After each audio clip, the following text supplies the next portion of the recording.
Assalamualaikum warahmatullahi wabarakatuh.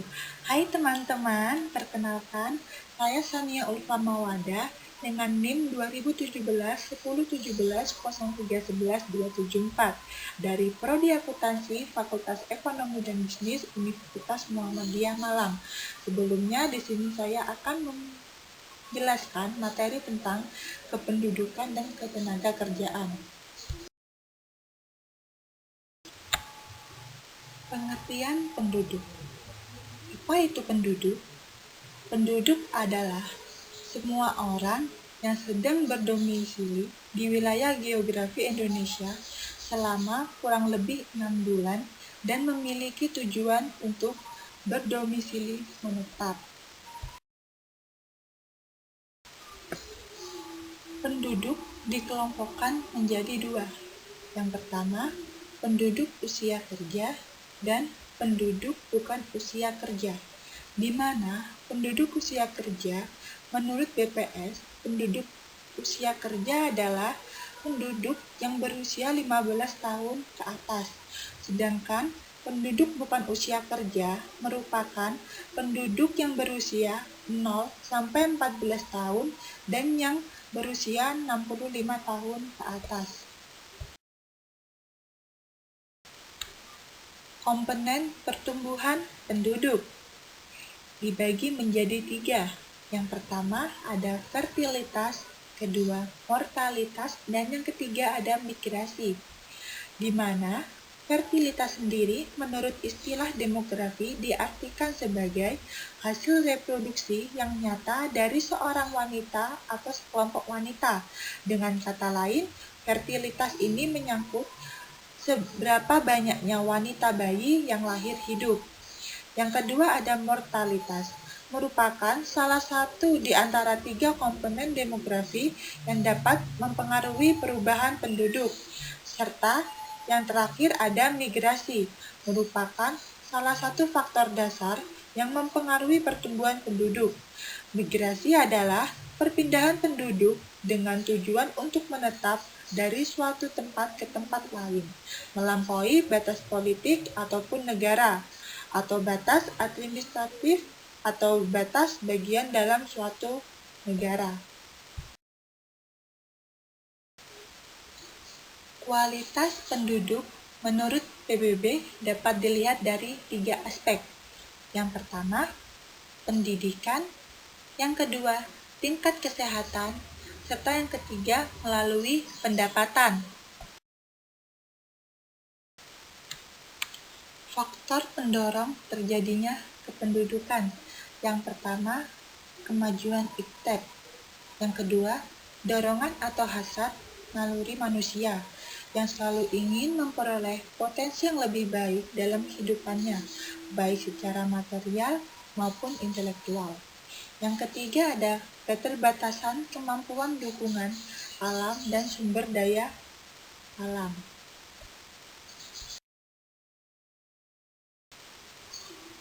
Upaya-upaya dalam mengatasi masalah kependudukan. Yang pertama, jumlah penduduk dan pertumbuhannya diatasi dengan keluarga berencana. Yang kedua, persebaran dan kepadatan penduduk dapat diatasi dengan adanya program transmigrasi dan pembangunan lebih intensif di kawasan Indonesia Timur. Yang ketiga, tingkat kesehatan yang rendah yang dapat diatasi dengan pembangunan fasilitas kesehatan seperti pusat kesehatan masyarakat dan rumah sakit umum, serta pelayanan gratis bagi penduduk yang kurang mampu. Yang keempat, tingkat pendidikan yang rendah diatasi dengan penyediaan fasilitas pendidikan yang lebih lengkap dan merata, serta penciptaan kurikulum yang telah sesuai.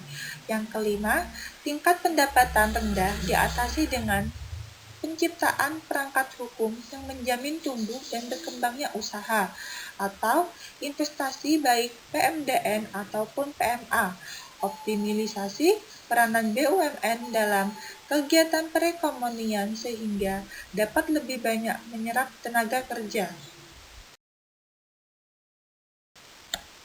Pengertian tenaga kerja. Apa itu tenaga kerja? Tenaga kerja adalah setiap orang yang mampu melakukan pekerjaan guna menghasilkan barang dan jasa untuk memenuhi kebutuhan sendiri maupun untuk masyarakat. Ketenagakerjaan merupakan aspek yang sangat mendasar dalam kehidupan manusia karena mencangkup dimensi ekonomi dan sosial. Oleh karenanya, setiap upaya pembangunan selalu diarahkan pada perusahaan untuk keselamatan kerja dan lapangan usaha dengan harapan penduduk dapat memperoleh manfaat langsung dari pembangunan.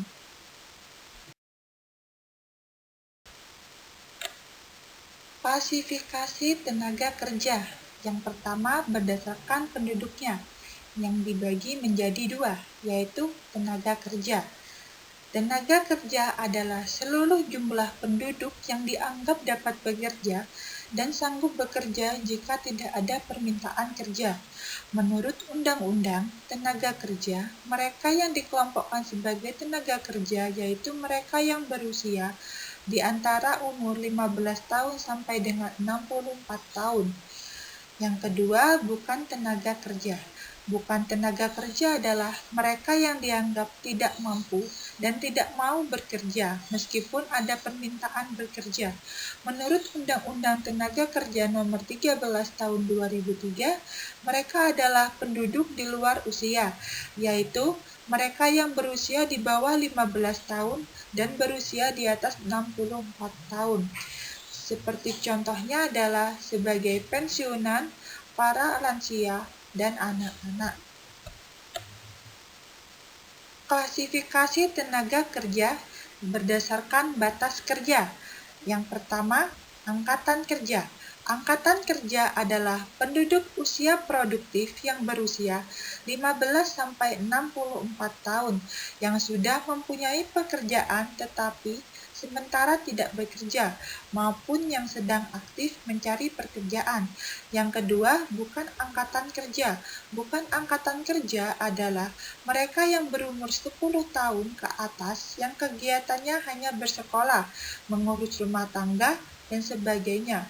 Contoh kelompok ini adalah anak sekolah dan mahasiswa, para ibu rumah tangga, dan orang-orang cacat.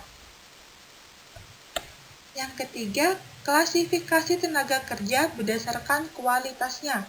Yang pertama, tenaga kerja terdidik.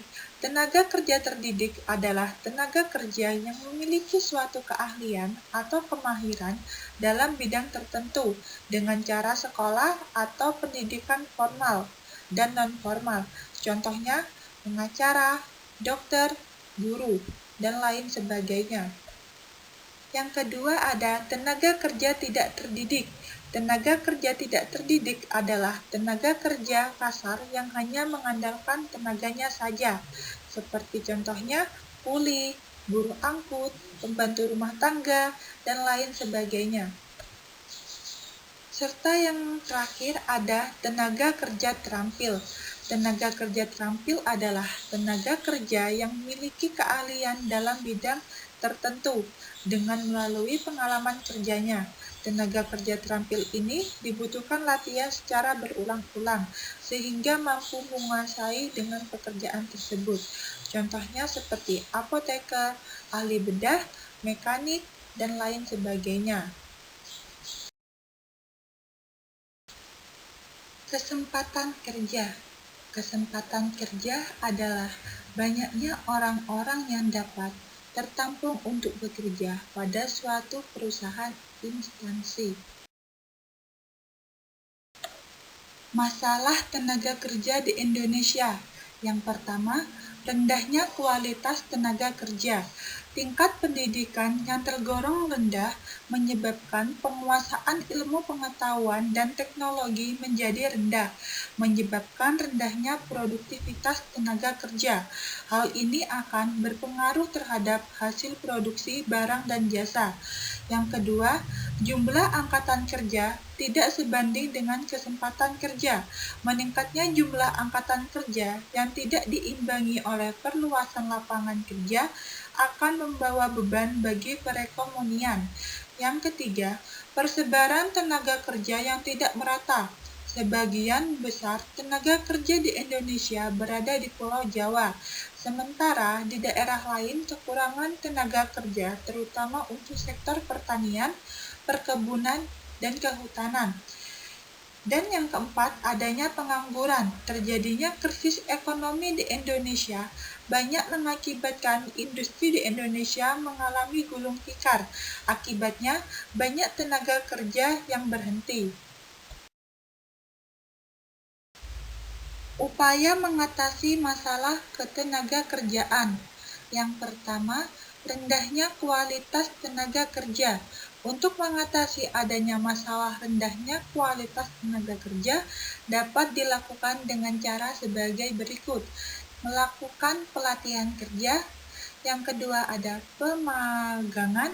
Yang ketiga meningkatkan kualitas pendidikan masyarakat. Dan yang terakhir untuk membenahi upah dan gaji tenaga kerja. Yang kedua, jumlah angkatan kerja yang tidak sebanding dengan kesempatan kerja. Untuk mengatasi masalah ini dapat dilakukan dengan cara pengembangan industri padat karya yang mampu menyerap tenaga kerja yang besar. Upaya lain dapat dilakukan adalah pengembangan pekerjaan umum seperti proyek pembangunan jalan, pembangunan jembatan, serta pembuatan saluran air. Yang ketiga, ada persebaran tenaga kerja yang tidak merata. Upaya yang dilakukan untuk mengatasi masalah ini, pemerintah ikut tindak adil dalam mengeluarkan kebijakan dalam rangka pemerataan persebaran tenaga kerja, antara lain seperti mengadakan transmigrasi, pemberdayaan tenaga kerja, serta pengembangan usaha sektor informal di daerah-daerah. Dan yang terakhir ada pengangguran. Masalah pengangguran ini disebabkan oleh adanya dari 4 penjelasan yang sebelumnya saya sampaikan. Oleh karena itu, pengangguran dapat ditekan atau diperkecil apabila keempat dari masalah tersebut dapat diatasi. Adanya pengangguran disebabkan oleh adanya pemutusan hubungan kerja atau PHK dan ketergantungan angkatan kerja pada lowongan pekerjaan yang telah disediakan oleh pemerintah dan perusahaan. Sekian materi yang dapat saya sampaikan tentang kependudukan dan ketenaga kerjaan. Kurang lebihnya saya mohon maaf. Wassalamualaikum warahmatullahi wabarakatuh.